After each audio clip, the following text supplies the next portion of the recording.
my pleasure to introduce Callie Babbitt Spears from Sisters Overcoming Abusive Relationships.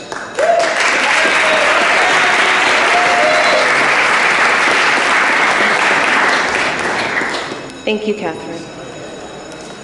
Good afternoon, everyone. My name is Callie Babbitt Spears, and I am a member of SOAR, Sisters Overcoming Abusive Relationships, a survivor task force for the Rhode Island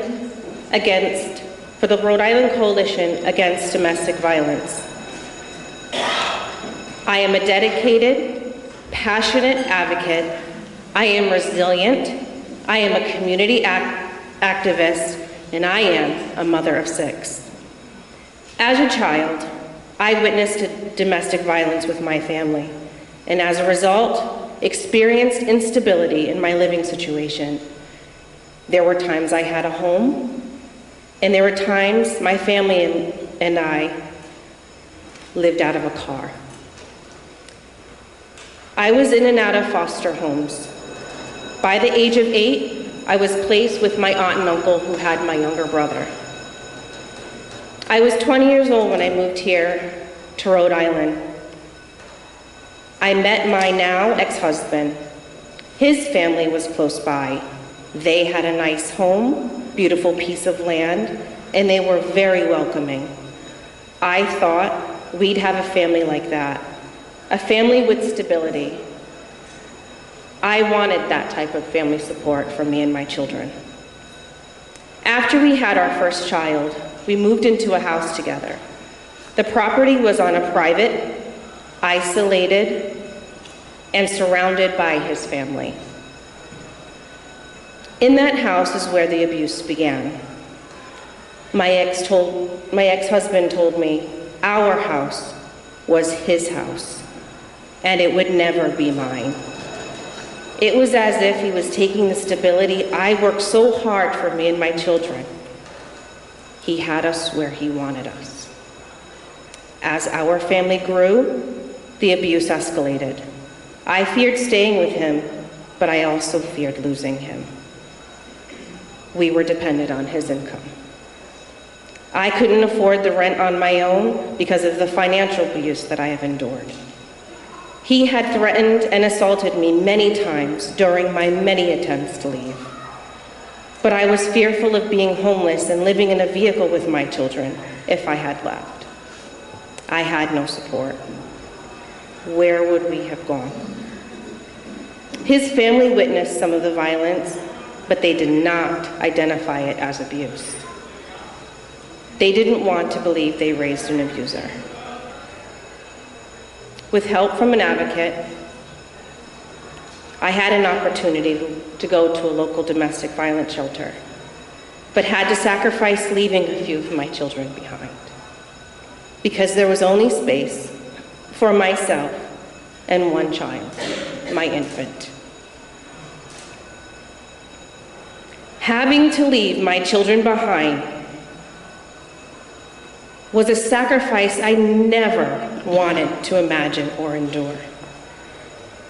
Gave me flashbacks of my own childhood.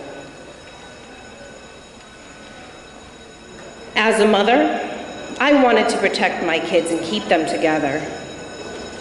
I knew what it was like being separated from my siblings. I was eager to break that cycle.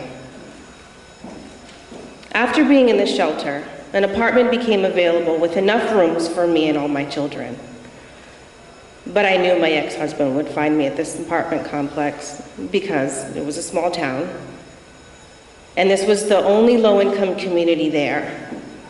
I had a small window of opportunity to leave and find a place to live, so I accepted that apartment. Otherwise, if I would have refused the apartment, it would have jeopardized my chance to get my kids placed with me. It was a decision I had to make between safety and a roof over our heads.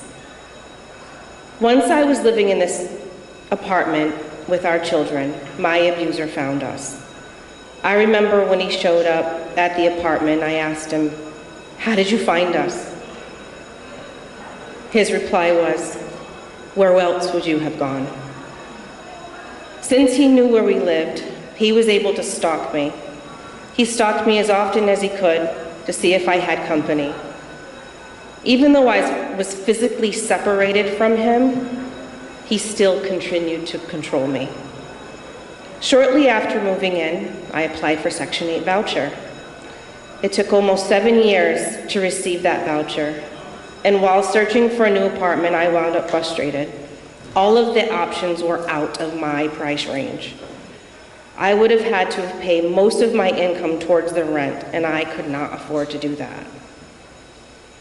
During my search, I was nervous telling landlords I had a voucher, in fear they would reject me.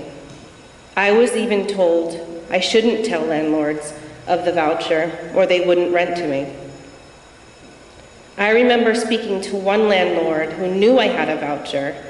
He told me he preferred to rent to college students after he learned I had children. Ending discrimination based on source of income would have protected me from being treated this way. The voucher expired before I found a place for me and my family to live.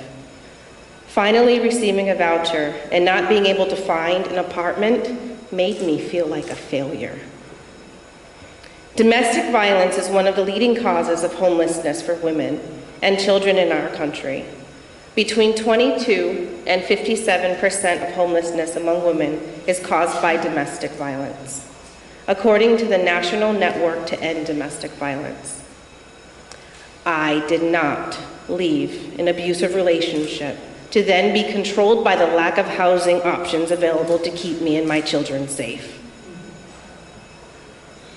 While safety is not included in the cost of rent, having a choice of where to live is the security many families fleeing violence need.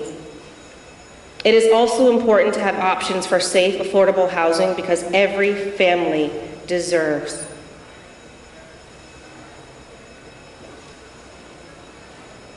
a safe place, and every family's circumstances are different. Having a choice to relocate can be a matter of life or death. There should not be a price on safety.